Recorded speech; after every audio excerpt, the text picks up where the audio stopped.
कांगड़ा में जहां बादल फटने से बरपी तबाही, वहां सिर्फ घर ही नहीं बहे बल्कि मवेशी भी चले गए। बताया जा रहा है कि कुछ गौशालाएं भी चली गई हैं और इनमें बंधे जिंदा मवेशियों का कुछ पता नहीं है कि वो मलबे में दबे हैं या फिर पानी के साथ बहकर चले गए हैं। ये तस्वीरें हैं कांगड़ा के बोहबैली की, जहां 2 गांवों में बादल फटने के बाद भयंकर तबाही हुई और ऐसी तबाही हुई कि काफी घर पानी के साथ बहते हुए चले गए और एक पल में सब कुछ तहस नहस हो गया, मलबे के ढेर में तब्दील हो गया। यहाँ देख सकते हैं आपकी पहाड़ की ऊपर वाली चोटी पर बादल फटा और नीचे जो घर थे वो पूरी तरह से वॉश आउट हो गए। हालांकि कितने घर बहे हैं अभी कुछ पता नहीं है, क्योंकि अलग अलग जगह पर अलग अलग खबरें चल रही हैं। प्रशासन मौके पर पहुंच रहा है, उसके बाद ही सारी स्थिति का पता चल पाएगा कि आखिर कितने घर बहे हैं। वहीं बात करें सोशल मीडिया पर चल रही खबरों के मुताबिक तो दैनिक जागरण की रिपोर्ट के मुताबिक 14 घर गए हैं। इनमें 10 घर गड़गून और 4 मकान और पशुशालाएं स्पेडा गांव में क्षतिग्रस्त हुई हैं। वहीं दैनिक भास्कर की रिपोर्ट के मुताबिक 4 घर और 3 पशुशालाएं इस आफत की भेंट चढ़ी हैं और फ्लैश फ्लड में 5 से ज्यादा पालतू मवेशी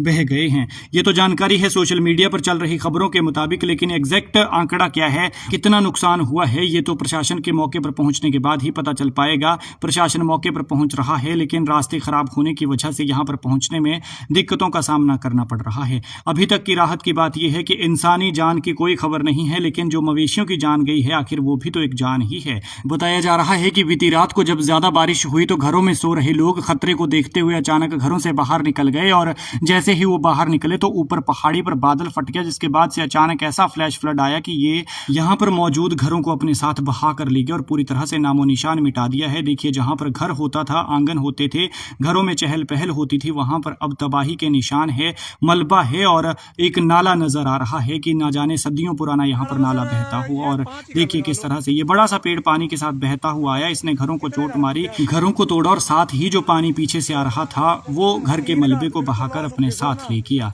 एसडीआरएफ मौके पर पहुंच रही है, राहत और बचाव कार्य उसके बाद शुरू होगा और कई घरों का नामो निशान ही नहीं बचा है। इतनी भयंकर यहां पर तबाही हुई है। बाढ़ के बाद आसपास के लोग सहमे हुए हैं। पहाड़ी से सटे क्षेत्र में जिनके घर हैं वो मकान छोड़कर बाहर आ गए हैं। लोग घरों में जाने की हिम्मत नहीं जुटा पा रहे हैं और मौसम विभाग ने आगे भी मौसम खराब रहने का अनुमान जताया है। लिहाजा हम भगवान से प्रार्थना करते हैं कि किसी की जान ना जाए, सब सुरक्षित रहें।